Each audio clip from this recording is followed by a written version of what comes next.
I'll begin by acknowledging that we're on the unceded lands of the Gadigal people today and pay my respects to elders past, present and emerging, and extend that acknowledgement to any First Nations people who might be in the room with us today. Welcome, my name's Liz Litting. I'm one of the Associate Directors here in the library, and I'm trying to fill in today for Julie Sommerfeld, who unfortunately can't be with us, but who would normally be the sort of master of ceremony, so I'll do my best to fill her shoes. I'm delighted to welcome you along today to our first Rare Bites. I think it's the first one for this semester. We have a program of these talks the last couple of years now. It's an opportunity for you to come along for half an hour or so to hear about something within our collections that you might not otherwise think we have, or that is a little bit different and unusual. So it's about engagement for us and getting people thinking about what's in rare books and special collections and how we might work with you in teaching or research going forward. So today's talk is being recorded as well, and it will be added to our rapidly growing library of Rare Bites talks on YouTube. So today's talk, a book Unbound, the visual language of an African Qur'an, will shed light on an unstudied Qur'an manuscript held in Rare Books and Special Collections. Our speaker today, Dr. Peyvand Firouzeh, will unpack the visual language of this book and connect it with comparative examples in collections across the world in order to offer possibilities for its date and place of origin in West Africa. Dr. Firouzeh is a lecturer in Islamic art in the Department of Art History and is an ARC DECRA Fellow. She is a trained architect and art historian, specialising in medieval and early modern art and architecture from the Islamic world, with research interests in material cultures of Sufism, the interaction of image, space and text, Indian Ocean studies, and the mobility of artistic and intellectual networks within and beyond the Persianate world. Please join me in welcoming Peyvand. Thank you so much, Liz, for that introduction and for the acknowledgement of country. And I also want to thank Julie Sommerfeld, who's not here today, as well as Julie Price, who retired since we started talking about doing this talk, as well as Anne Goodfellow, who's been just so helpful, allowing me to study the subject and also teach with it in the past few years. So today I want to share with you parts of the fascinating story of an unstudied manuscript of the Qur'an, or the Holy Book of Muslims, that is among a small but very interesting group of Qur'ans and other religious manuscripts in Fisher Library's rare books and special collections. This small manuscript that could easily fit in the palm of our hands brings together expansive histories of artistic traditions of Muslim Africa, trans-Saharan trade, and European colonialism in Western Africa all together. My students and I have learned so much from this small object and continue to do so, especially because this type of Qur'an manuscript has also been at the center of recent scholarly debates that challenge stereotypical notions of homogeneity in material cultures of writing in Western Africa. During the 7th and 8th century, Islam spread from the Hijaz and the seat of Muslim caliphs in Damascus, Syria, towards west, from Egypt to Libya, Tunisia, Algeria, and Morocco. Between the 9th and 13th centuries, Islam and Arabic learning reached the region of West Africa. The recitation of the Qur'an and the daily prayers must be done in Arabic by all Muslims. And as a result, new Muslims everywhere needed to learn to read the Arabic script. The Qur'an itself was utilized to educate the new Muslim population to read and write the language. The Qur'an's role as a vehicle for the dissemination of not just religious, but also artistic knowledge has meant that Qur'an manuscripts have been an indispensable part of studying the evolution of the art of writing and bookmaking in the Islamic world at large. Additional manuscript number 47 at the Fisher Library is an incomplete manuscript of the Qur'an. It has no colophon, no signature, and no record of where and when it was made.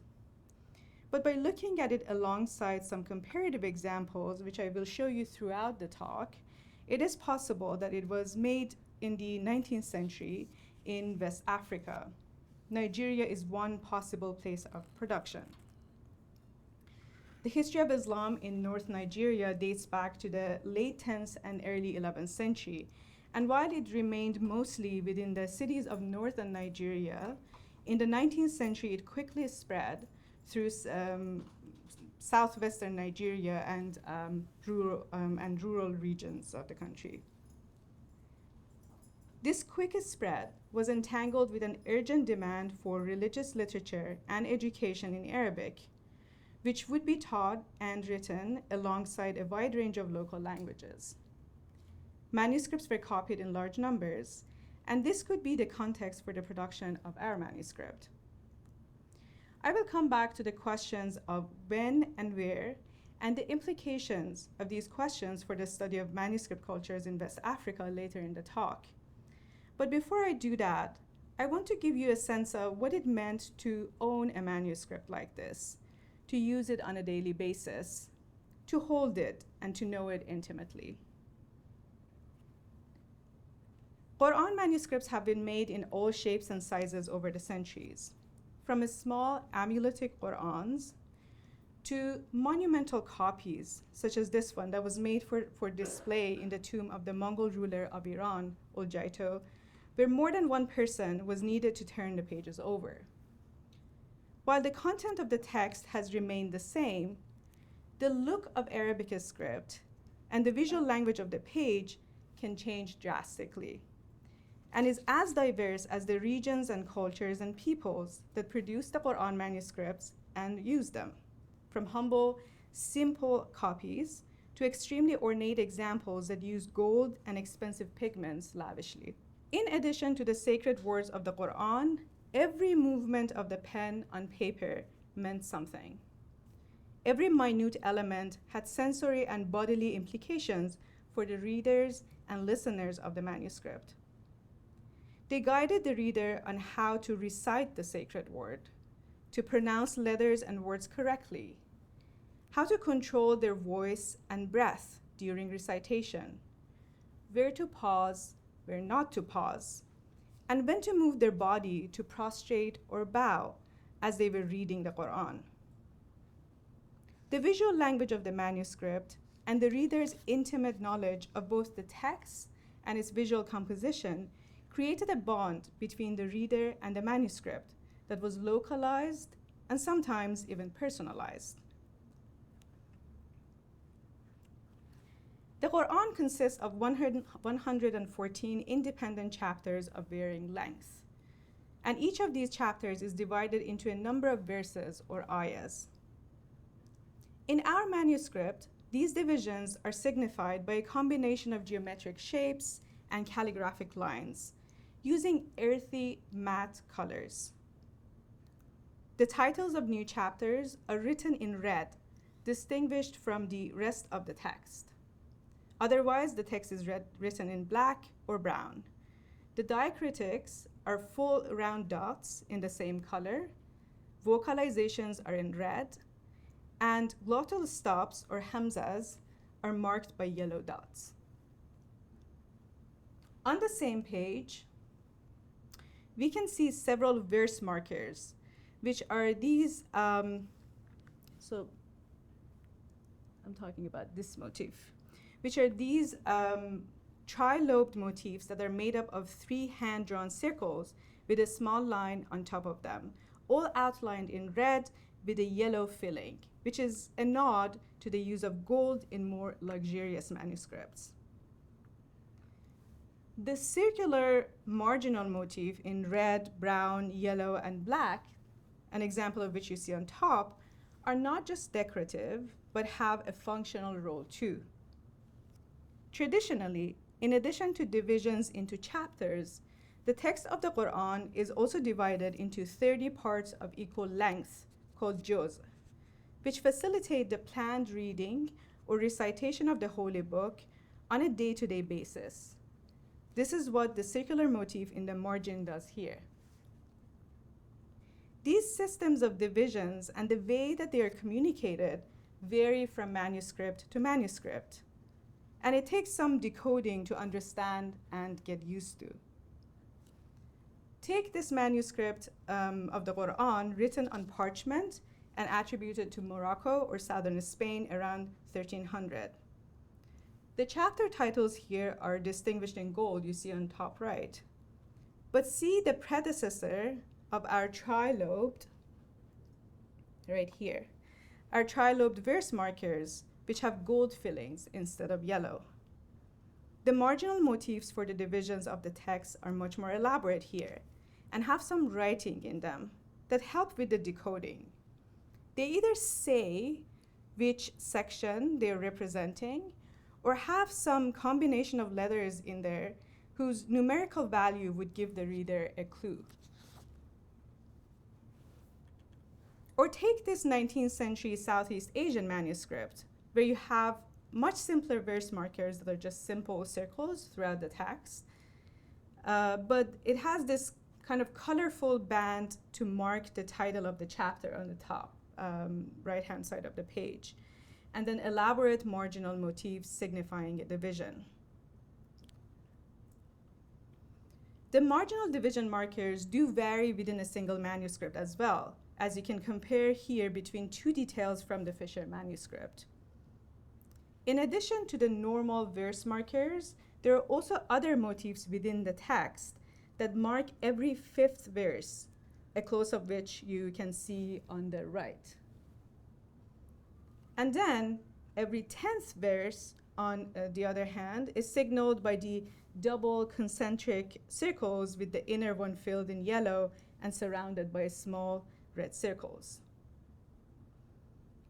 The 30 sections of the Qur'an that are of the more or less same lengths are also further broken down into smaller sections, which are marked here on this page, here, by the rectilinear marginal motifs that have a single letter written within them.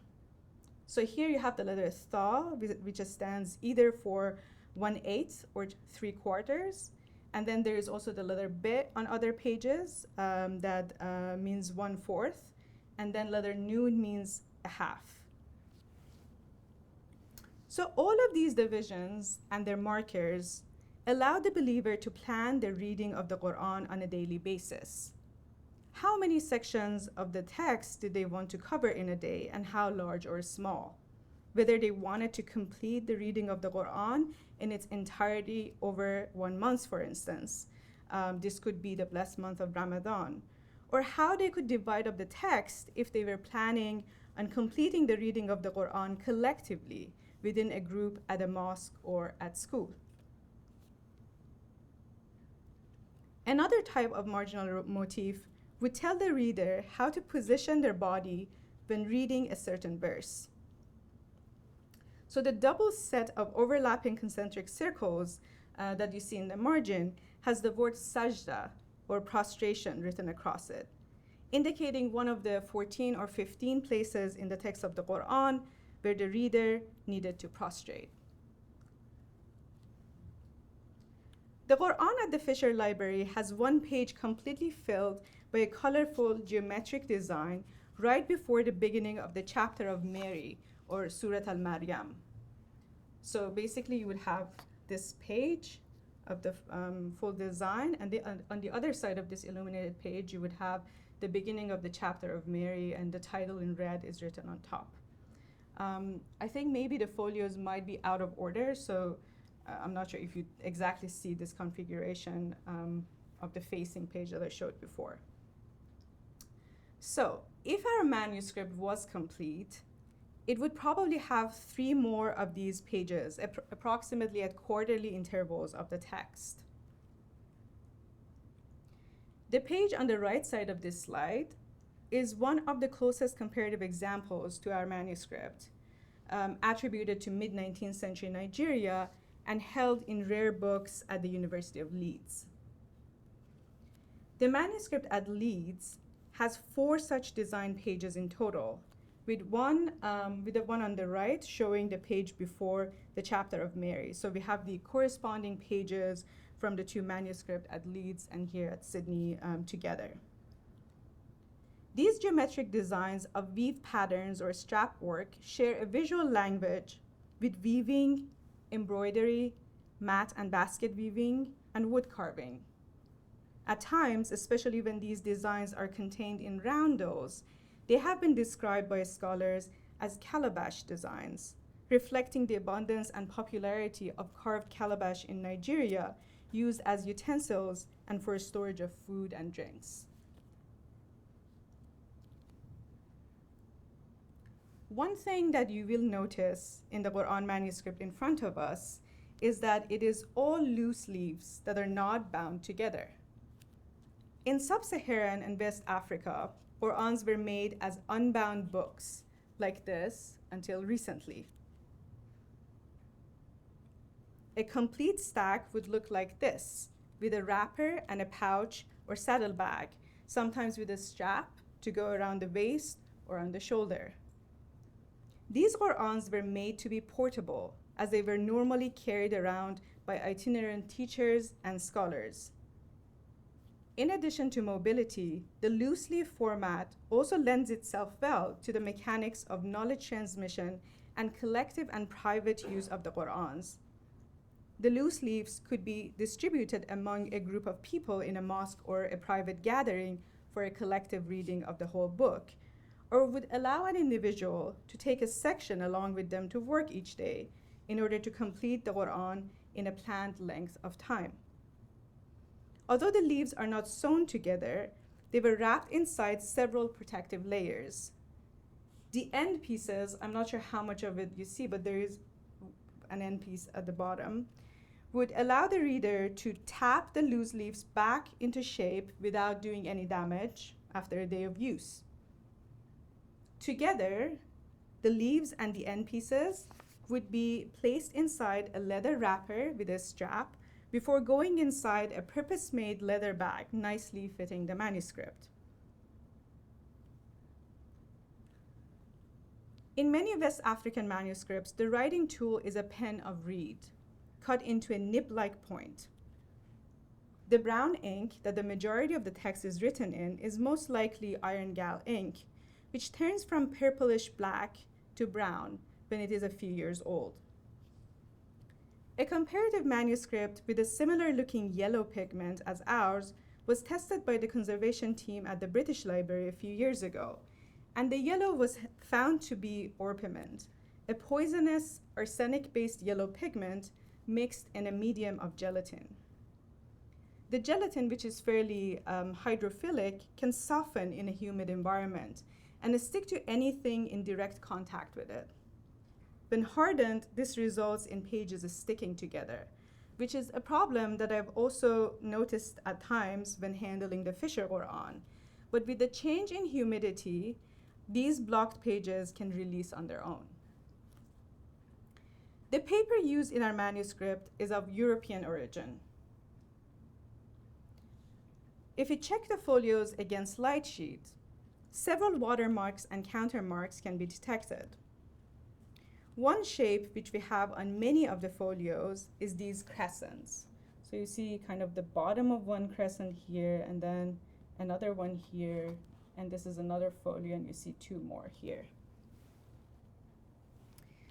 Another is the initials A and G at the top and bottom parts of pages. So you see the bottom part of a letter A right here, and then the bottom part of G over here, and then here the top part of an A and the top part of a G.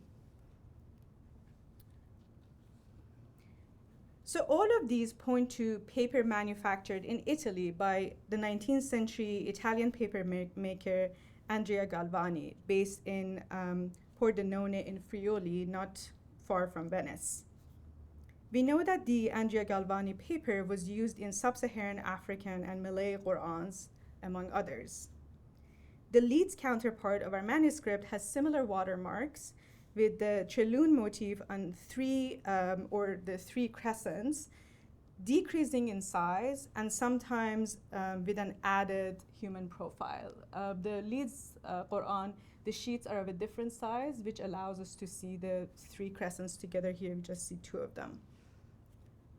Another comparative example is a Qur'an manuscript at the State Library of Victoria, which has both of these types of triple crescent shapes here and here. So here you have the three crescents, and here you have the human profiles added to them. Venetians had dominated paper imports in Africa by way of Tripoli from the 17th century to the 19th century. And trade through Egypt from Italy was another possible route in the 19th century. And Galvani paper was particularly dominant in the trans-Saharan trade networks, which took these products down to Nigeria. In the absence of dated colophons in our Qur'an and its counterparts alike, the paper has implications for the dating of the Fisher manuscript and takes us back to the question of when and where. Andrea Galvani inherited the firm from his family and became its director in 1836, meaning that 1836 or a year or two after that is the earliest possible date for the production of this Qur'an. The latest date is a bit trickier to pin down because although Andrea Galvani died in 1855, we don't know for how long the workshop continued to use his countermark, but in all likelihood no later than the last decades of the 19th century. Given the preciousness of paper as a commodity in West Africa, a stack would not have been stored or sitting around for too long before it was used. And so a 19th century date is a safe estimate. What of the specific script of this manuscript and the regional and transregional stories that it can unravel? This bold, squat, regular, and neat script with diacritic dots that are often thick and rounded deep curves that sweep below the baseline has in the past decade or so been at the heart of debates around the origins and development of Arabic writing in Africa. While these debates are founded on minute observations of the movement of the calligrapher's hand on paper, they have far-reaching implications for the study of Muslim cultures and artistic practice in Africa. They challenge a homogeneous, urban-centric, and North African dominant approach to bookmaking and the art of writing in Africa. The accepted scholarly narrative puts much emphasis on a distinct rounded style of script that had developed by the mid-10th century, known as the Maghrebi, or Western, that was employed in Al-Andalus and the Maghreb, modern-day Morocco, Algeria, and Tunisia. In that narrative, all Western African scripts are put in one category, and that category as a whole was considered to be an offshoot, a late offshoot of this Maghrebi script, and late in this case means between 16th and 18th century. New theories, which have had their good share of criticism, push for a more heterogeneous view of Western African scripts, putting this style that our manuscript is written in at the center of attention. In this new reading, this script is considered as a Barnavi script for its association with the Bornu Caliphate, ruling over parts of modern-day Nigeria, Niger, Cameroon, Libya, and Chad until the end of the 19th century. The idea is that Barnavi cannot be an offshoot of the Maghrebi script, but it's cognate. They had a relationship with one another, both having derived from an earlier Kufic script, but they developed in parallel to each other. The problem at the center of these productive debates is the shortage of manuscripts from West Africa dating back to earlier than the 18th century. Paper in West Africa has a short lifespan. Scholars estimate something between 150 to 200 years for the pre-18th century paper that was used. Earliest surviving Barnabi scripts are from the 17th century, so we can't really know the full outline of the script's development. But the hypothesis is that because it contains features that distinguish Barnabi from Maghrebi, their evolutionary journey cannot have too much of an overlap. Another problem with the established scholarly narratives is that it is centered on the triumph of the material object over climate. That is, if objects did not survive, they likely did not exist, meaning that Qur'ans were not produced in West Africa prior to the 16th century, which is not the case. This broader approach also prioritizes material objects that are permanent and stable. Until recently, the primary support of Quranic learning was the wooden tablet, where the verses of the Quran were continuously written, studied, and washed off for the tablet to be used again. Those tablets are not as elaborately decorated as the wooden tablet that I have included here for you, but they give you a sense of the objects that are concerned here. The writing of the Quran in these regions had an ephemeral nature that does not necessarily feature in grand narratives of the history of writing and bookmaking. The detailed study of script styles and their localization provides us with a useful sense of the likely context of the production of these manuscripts. But it is important to not get too fixated on these localizations and the precise place of production. The spread of Quran manuscripts written in a variety of Western African scripts outside of Africa is closely entwined with the history of slavery in Africa. We know that enslaved Africans who acquired literary and scribal skills prior to their enslavement have produced manuscripts in West African scripts in the United States, in Brazil, and in Trinidad. Ongoing digitization projects that prioritize the material and artistic practices of enslaved peoples, as well as manuscript collections in rural areas of West Africa, will shed more light on these questions. The situation is also exacerbated by the fragmentary information that exists around the provenance of these manuscripts. This problem is not entirely unique to West African Qur'ans, but because these manuscripts were not considered to be luxury objects of high financial value, historically they have not been collected through art dealers or as part of the amassment of larger collections. The manuscript at the Fisher Library is no exception, so I cannot tell you much about how it got here, or when for that matter. But nevertheless, I would like to end my talk today with a reflection on the provenance of objects that are similar to the Fisher Library Quran. All we have for the provenance of our manuscript is the initials and the family name of the individual that I have here in the caption who donated it to the library, JHK. If we take a broad view of the provenance of objects like this in other collections, such as the British Museum, British Library, Cambridge University, and Leeds, a few patterns start to emerge. That many of these manuscripts were collected or confiscated during violent episodes in the history of West Africa in the 19th and 20th centuries. That is, the partition and colonization of Africa by the British and the French forces, and British invasions in West Africa and Nigeria. Many of the individuals who gave these objects to museums and libraries, sometimes as single donations, were British armed forces and colonial civil and diplomatic services or missionaries. I haven't been able to find much on who JHK may be, so if anyone in the audience or someone who hears the talk has any information or pointers about that, I would be really grateful to know more. One potential match, though, that I have found on the database of Australian War Memorial is John Henry Kay, a Lance Corporal who served in the First World War as part of the 8th Australian Infantry Battalion, which was drawn mostly from volunteers for overseas service from rural Victoria within the first 2 weeks of the start of World War I, and headed to Egypt after 2 months of training. This is all I have so far.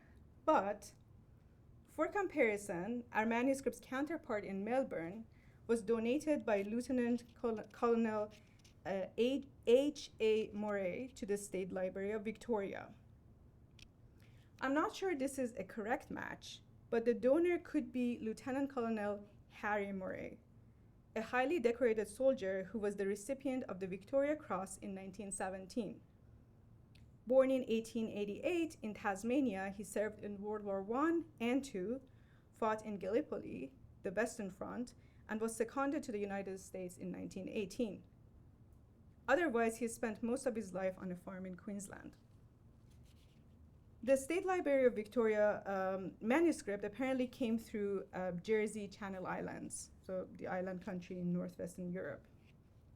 I came across this manuscript very recently, and I'm hoping to gather more information on it to see whether there are any links or any shared patterns between this manuscript and the one at the Fisher Library. Finally, a couple of notes of appreciation. I'm not a Qur'an expert, nor a specialist of manuscript cultures of Africa. So what I've brought together in this talk to shed light on this manuscript builds on the work of several scholars and specialists of the field. I also want to extend my thanks to Miranda Luo, PhD candidate in art history, for her help in locating valuable sources and comparative examples, as well as to colleagues in Melbourne at the State Library of Victoria, at Leeds, and here at Rare Books and Special Collections, who shared images and notes that made this talk possible. Thank you so much.